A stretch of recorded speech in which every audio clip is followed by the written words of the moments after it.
It's Shay the Natural. Alright everybody, so I'm coming to you today with something a little different. This video is going to be about trying to conceive. Okay, forgive me if I'm a little weird in this video. I don't really get this personal. Let me put it like that. So, me and my husband are trying to conceive baby number 3. So we would like to have a girl. I know what you're thinking. Doesn't work out that way. You can ask, but you don't always receive. But okay, so we would be happy with whatever we have or whatever I'm would be carrying. I don't even know how to say it right now, but I'm just like all over the place because I'm nervous. But anyway, so we would be happy with whatever we have. But we just know this would be the last. So this is going to be number 3, the final curtain call. That's it. That's done. After that, the baby factory is shutting down. That's it. That's all. We're done. So I was just coming to you today to show you what apps I have been using to try to track my fertility. Not my fertility, but to track my ovulation. So I'm going to show you some apps that I've been using, some ovulation predictor strips that I've been using, and just some vitamins I had started to take, you know, just to show you where we are on this journey. So you will mainly just be seeing me, if not me all the time. So I'm going to show you my apps that I've been using. I've been using like 3 different apps now. So I'm going to go ahead and show you the first app that I use. The first app that I started this I want to say after I started using this app after I had my first son. And it was just to keep track of my periods, because at that time we were preventing because that was our first, and wanted to see how that was going to pan out before we started for anybody else.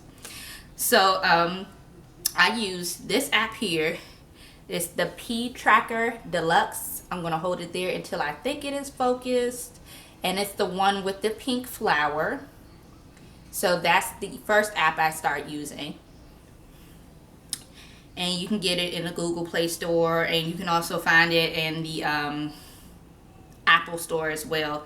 So I'm going to show you what it looks like when you first open the app. So when you first open the app, it looks like this. And it only looks like this because I switched it now to the Ttc setting. And for those who don't know what Ttc is, it's trying to conceive. So this is what it looks like. You can set the different backgrounds all you want to and everything like that and make it cute. But it basically tracks based off of the information that you put in it when it thinks you're going to ovulate. So obviously I've been using this long before today and before I started trying to conceive number 3. And I'm sorry, now it's off. But before we started even thinking about trying to conceive number 3. So you open it up and there's the calendar, and the hearts are the days that you baby dance. The flower is supposed to be when it predicts that you're going to ovulate. The flower changes colors when you put in more information.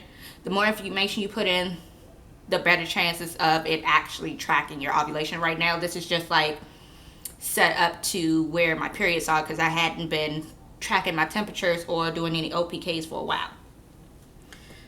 So I'm going to show you what it looks like, when I put in all of my temperatures and the OPKs that I've been using. So this was in September, and I think September, yeah, this was my 5th cycle trying to conceive. And you can see it here.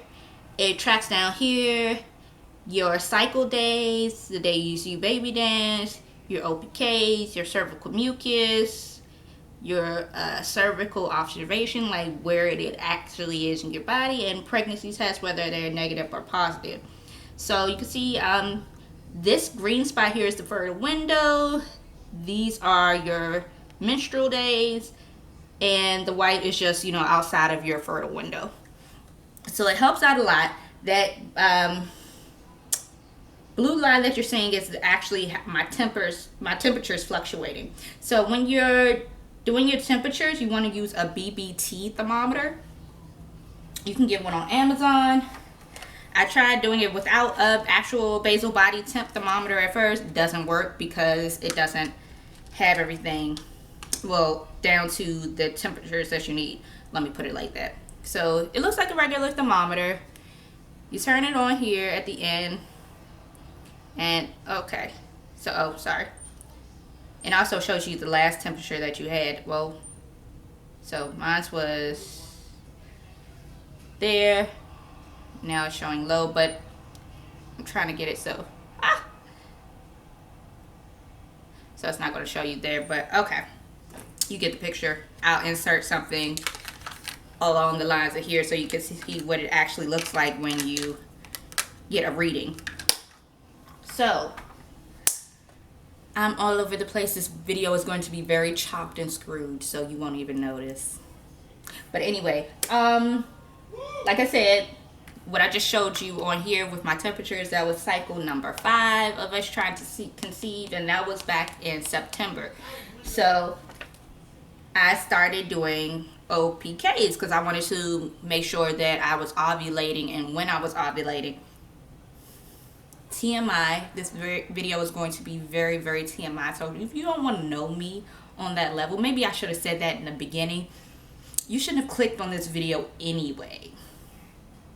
So anyway, like I was saying, cycle number 5, these are the Opk tests. These are very faded right now, so they were a lot more live and vibrant when I first did them. But as you can see, they look like little pregnancy strips, but they're not. They're ovulation tests. And they measure the luteinizing hormone, the LH, in your urine, which kind of fluctuates when you ovulate. So I started on September 16th, and it was negative, negative, negative, negative, and then I got a strong positive. This was my peak. This is when I was about to ovulate. So this ovulation strips actually tell you 12 to 48 hours or 24 to 48 hours before you ovulate. That's when you get your peak. So it tells you when you should start really getting serious about the baby dancing so that you can catch the egg when it releases. So I got my positive right there, September 20th. And I just like to keep track of the times because you could try to do it. I was doing it, once I started getting like a stronger positive, I started doing it like twice or maybe, yeah, even 3 times that day, just to see when I was actually going to peak and when it was going to start fading off. So that's when I got my peak, and that's when it started to fade off within the 20th and the 21st. So that helps you out trying to conceive, trying to catch your egg, especially if you don't know when you are ovulating. Not everybody knows. Not everybody has tattletale signs. A lot of people do. I've been getting them since middle school, like not even knowing that's what it was. But now, you know, hindsight is 2020. Looking back, I used to get like these really bad cramps in between cycles, and I didn't know what it was. Like it was like a pop type of feeling, and it would bend me over in pain. It wouldn't last long, so it wasn't like a long thing, but it was enough for me to notice. So my mom, she took me to the doctor. I didn't know what was going on. The doctor told me it was premenopausal syndrome, which freaked me out because you hear menopause, you think, uh-oh, no kids for me, because first of all, I was in middle school and I didn't know much about menopause or anything like that. And she told me it was premenopausal syndrome. I believe it was mixed diagnosed. Come years later, I find out, you know, that's a sign of ovulation. When the egg releases, it kind of pops out there, and some people can actually feel it if they're more in tune with their body. Some people don't even notice it when it happens. But it's lots of signs to ovulation. You know, some people get nauseous, some people get like normal PMS symptoms, some people's boobs get sore, and that's how you know you're ovulating, because you know it's not time for your cycle. So what else could it be? So I just wanted to come on here and give you guys some more information. I also started taking some prenatal vitamins ahead of time, just because, you know, the folic acid actually helps when you're trying to conceive, and then when you do conceive, you're going to need folic acid anyway. So why not start building it up in your system? So I started taking these 1-a-day women's prenatal vitamins, and they're good. Like, a lot of vitamins, some vitamins make me very nauseous. I can't stand a lot of vitamins, I guess because my body already kind of naturally makes them anyway, and you don't want to overdo it. But these don't make me nauseous. Some women, I have heard different things, different blogs and chat rooms and everything like that, that they actually make them nauseous. It doesn't do that for me though. So I just take them in the morning and go out about my day. And this is DHA, and this is just the, you know, multivitamin, and you take both of them at the same time. So that is some of the things that I have been using, trying to conceive.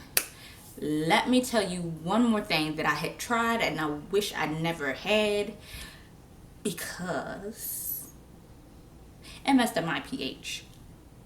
You know, everybody's pH is very delicate down there anyway. So you don't want to go trying a lot of different stuff just because everybody else says they're using it. And you know me, looking at different TTC videos of everybody trying to conceive, I saw pre-seed. And I'm like, what's pre-seed?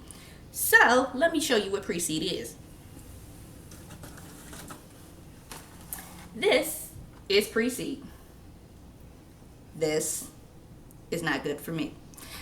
I tried it because it's supposed to help the sperm swim up a lot smoother, have a smoother transaction, trying to get to that egg, bettering your chances of the sperm meeting the egg and, you know, getting to it so it can implant correctly and everything like that.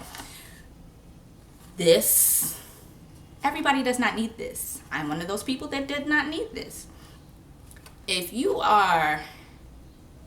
CM is already at that egg white stage, like that nice consistency, that slick consistency, you don't really need this.